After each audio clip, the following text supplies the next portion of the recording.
with the current situation on the battlefield, do you think that Russia would go beyond the four oblasts that they're talking about? Are they gonna go to, I don't know, Odessa, Nikolaev, going up to the Kharkov?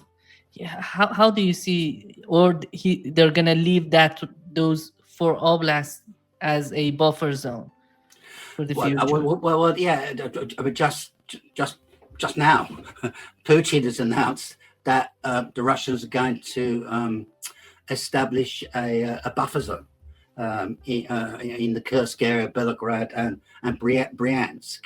And by that he means that the Russian military is going to occupy territory on the Ukrainian side of the border. So that's actually that's a specific kind of escalation of Russian current territorial demand. So, of course, establishing a buffer zone, is not the same as actually occupying the territory with a view to annexing it, or incorporating it. I don't think there's any intention of at the moment, anyway, of going beyond the four provinces that have already been incorporated into Russian Federation. That's the position, and there's been no wavering on that position. It's very slight Russian, more hardline element among Russian public opinion have been lobbying, putting pressure on, including on Putin himself, to get commitments to go further than the four provinces, to go as far as Odessa, maybe Kiev, or to occupy Kharkov. But there's no sense that on Putin's part anyway, that he will expand the existing territorial demands, right? And if he did that, that would lead to all kinds of problems and complications, not least with Russia's partners in the global south, China, India, other countries who will be aghast if Putin decides to occupy more Ukrainian territory than he's already claimed so far. So I don't anticipate any expansion of Russian territorial demands. Of course, circumstances might force Putin's hand on a Russian hand. If there's a Ukrainian military and societal collapse, then all kinds of things might happen in terms of who gets to control what territory. But in terms of what we're talking about, and this kind of like peace process, and the process has started. Okay, it's stuttering, hasn't got very far, but it started. It hasn't stopped, and I think it will continue in some point. In terms of that peace process, the territorial issue is about Russian control of these four provinces, which they incorporated into the Russian Federation in October 2021. Now, I also happen to believe that Putin might be willing to make some compromises in relation to the complete incorporation of Zaporozhia and Kherson. I don't think he'll compromise on the Donbass, but he might be willing to concede to the Ukrainians continuing control of Kherson city and maybe continuing control of Zaporozhia.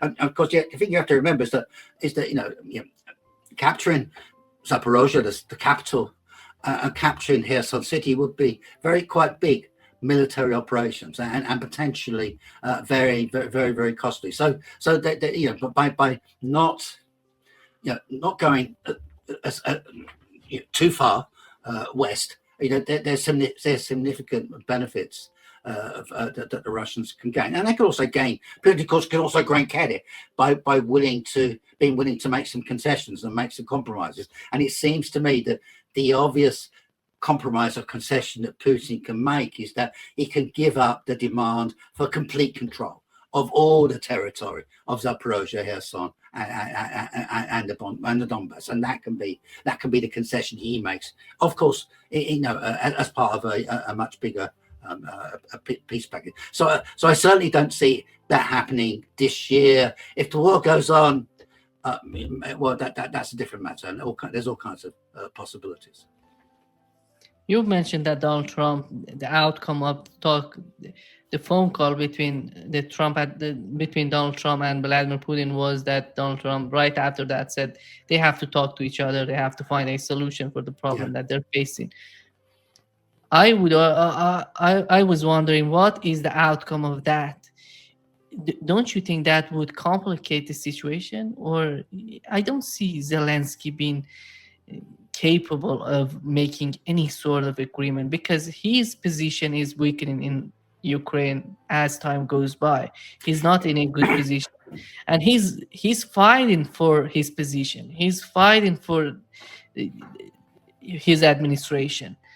How you can believe that someone like Zelensky, who in the eyes of Russian, who has no credibility in Ukraine, would make a deal with Russians?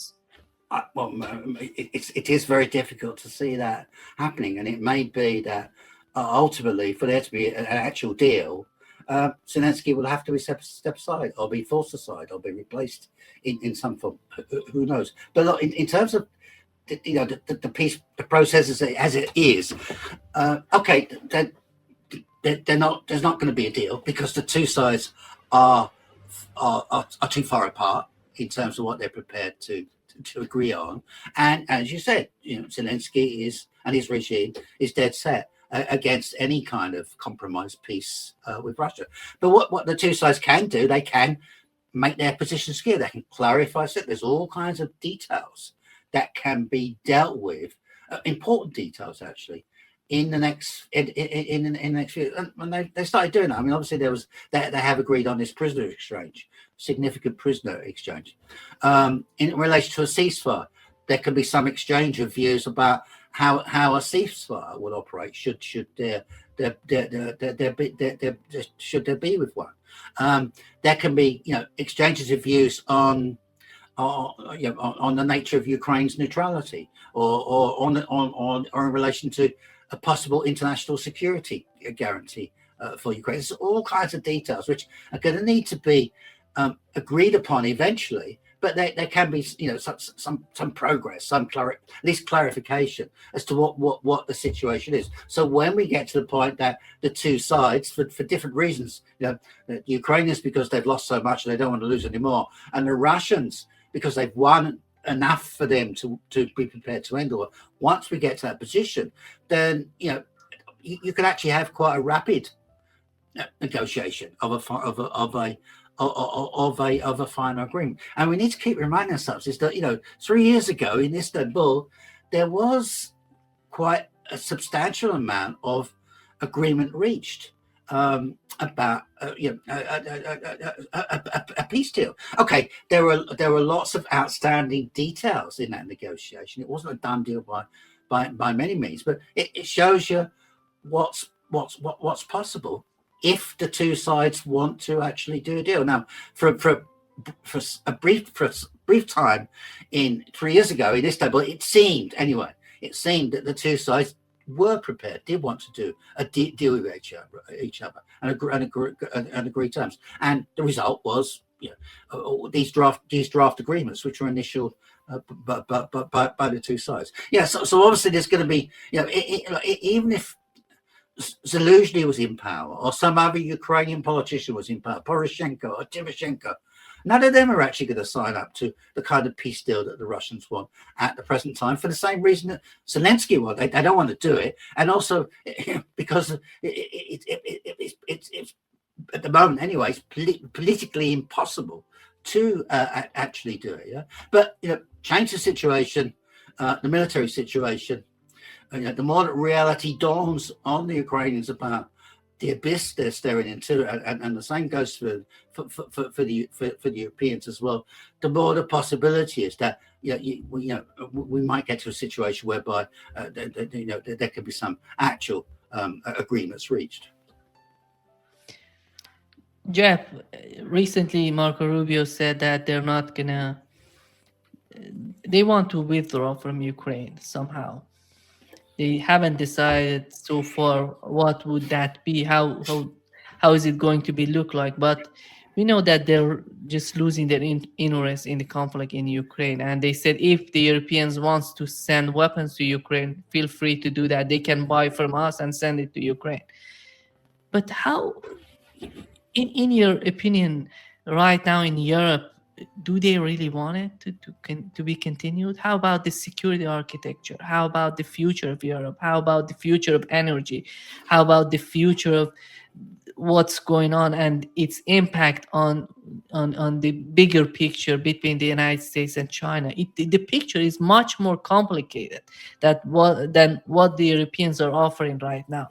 It doesn't seem that they totally understand what's going on and why did the Trump administration decide to withdraw from Ukraine, because they're trying to pivot from Europe to. But here's the thing, Nima. They don't see the world the way you see it. Yeah, they don't see the situation the same as you do it. A crucial thing is that from their point of view, Russia and Putin is the enemy, right? And that's why they've been conducting this. That's why they kind of were so keen on expanding NATO up to Russia's borders. That's why they've been conducting this proxy war in Ukraine against Russia in Ukraine, because they see Russia as being a fundamental enemy. And in a way, from their point of view, there's no alternative but to keep on fighting in Ukraine, because once the Ukraine war is over, the struggle continues, right, with Russia, and on less favourable terms, less favourable terrain. So the really important thing is Russia as the enemy. Now the interesting thing about the Trump administration, including Rubio, is that they've redefined the United States' view and relationship with Russia. Yeah, they no longer see it as an adversary, an enemy, a rival for sure.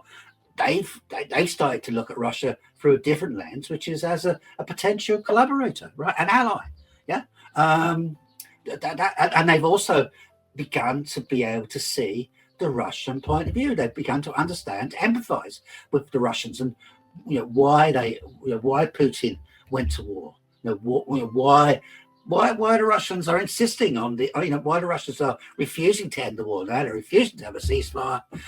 Why they're insisting that they're not going to end the special military operation until they've achieved their fundamental strategic goals. The Americans now actually have begun to see it, but the Europeans don't, or still don't, right? And until they do, they're going to continue with this blinkered position that they have. But I suppose the other thing, of course, is that the price of their blinkered view, right, the misperceptions, right, misconceptions, is being paid by Ukraine. And Ukraine's just not, okay, yeah, there is some damage, economic damage, and there's political damage. Yeah, it's not a completely free pass. But if the Europeans were having to make the same sacrifices as the Ukrainians have been making in this conflict, I expect they would have a very different view of what's going on in Russia, and for sure their citizens would have a different view. And I suppose the other thing is, from the point of view of, okay, there are different views among European politicians, right? There are hardliners and there are softliners. From the hardline perspective, the problem they face is that if you have a deal with Putin, right? There's a negotiated agreement. The peace comes to an end. Compromise peace. Okay, even on the most kind of like onerous terms, right? If Putin gets everything he wants, everything is demanded, right? In terms of this, if he gets the whole lot, it will still be a peace, a compromised peace, right? An agreed peace, a negotiation, an outcome of diplomacy, and that completely undermines their hardline perspective, which is, you can't do deals with Putin.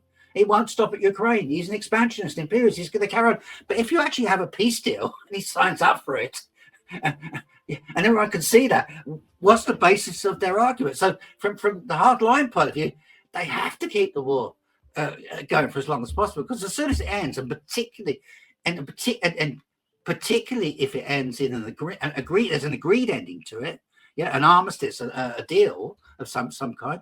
It's completely undermined their position. So from their point of view, it's best to keep on fighting, even if it destroys the Ukrainian state, because if Ukraine goes down, that's too bad.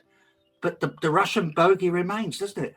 The Russian spectre remains. The Russian enemy remains. And in fact, from a hardline point of view, you can even magnify the nature of the threat by pointing to what's happened to Ukraine.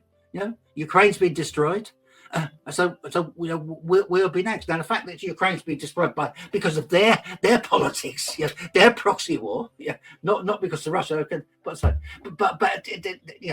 there's also soft lights. There's people with a more pragmatic point of view, and hopefully their position is going to, who I think would genuinely would be prepared to sign up to a peace deal with Russia, or for Ukraine to do so, providing well, obviously they have their own idea of what the terms should be, and at the moment their idea of the terms are not realistic. What they want to see happen is not going to happen. But as I say, as the military situation develops, perhaps their minds will begin to change. And also perhaps the voices of more pragmatic, more realistic kind of faction among European political elite circles will gain more traction.